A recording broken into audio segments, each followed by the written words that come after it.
Өзүңүздөргө белгилүү болгондой 2017 жылкы үлгүдөгү паспортто биз атайын электрондук паспорт, бул чип көрсөтүлгөн да. Анан кээ бир учурларда жарандар ошол системадан маалыматы чыкпагандыгына байланыштуу жакын арада паспорт алуу зарылчылыгы болсо, ошол жакын туугандарынын даректери боюнча каттоого турушат. Анан кийин өздөрүнүн туруктуу жашаган жери боюнча мүмкүнчүлүгү болгондо анан ошол чиптеги гана маалыматты өзгөртүп коюуга мүмкүнчүлүк бар. Каттоо жүргүзүүдө эң негизги талап бул ошо үй ээсинин макулдугу керек. Андан тышкары ошол каттоого туруп жаткан жаран өздүгүн тастыктаган документи менен кайрылат. Азыркы учурда каттоого тургузууда биздин кызматчылар атайын Face ID деген система менен жарандардын ошо бет түзүлүшүнүн геометриясы боюнча атайын идентификациядан жарандарды өткөрүп туруп, анан каттоого тургузушат.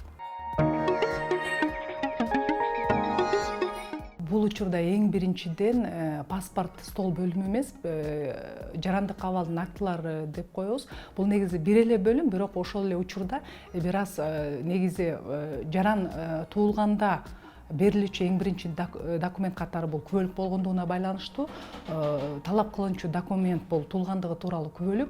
Ошол ЖАК, орусча айтканда ЗАГС органдарына кайрылып, маалыматтын биринчи туура тактыгын билип, андан кийин гана паспорттун каттасын оңдоштурууга документ тапшырыш керек.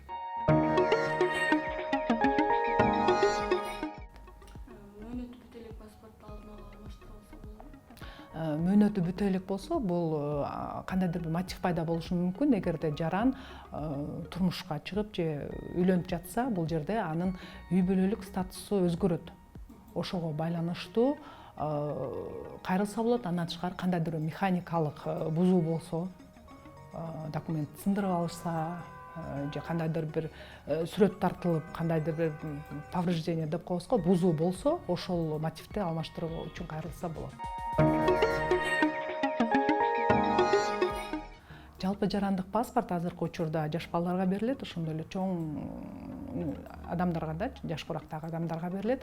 Бул учурда деле талап кылынган документтер ошол жогоруда айтылган 2017 жылкы үлгүдөгү паспорттарда кандай документтер талап кылынса, ошол эле документтер керектелет.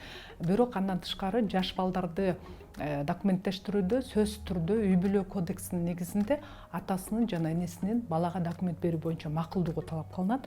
Бул учурда атасы жана энеси нотариалдык тараптан көйлөндүрүлгөн атайын макулдугу менен келиш керек. Азыркы учурда ошол жалпы жарандык паспорт боюнча бизде маселе жаралган. Тактап айтсак, 2020 жылдары биз ошол жалпы жарандык паспорттун жаңы үлгүсүн берүү боюнча иш алып барганбыз.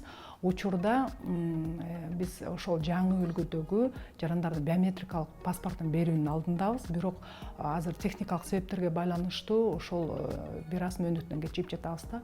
Алдын ала божомолдорго таянсак, ошо май айынан баштап жалпы жарандык биометрикалык паспорттарды берүүгө анкеталарды кабыл алып баштаганга мүмкүнчүлүк болот.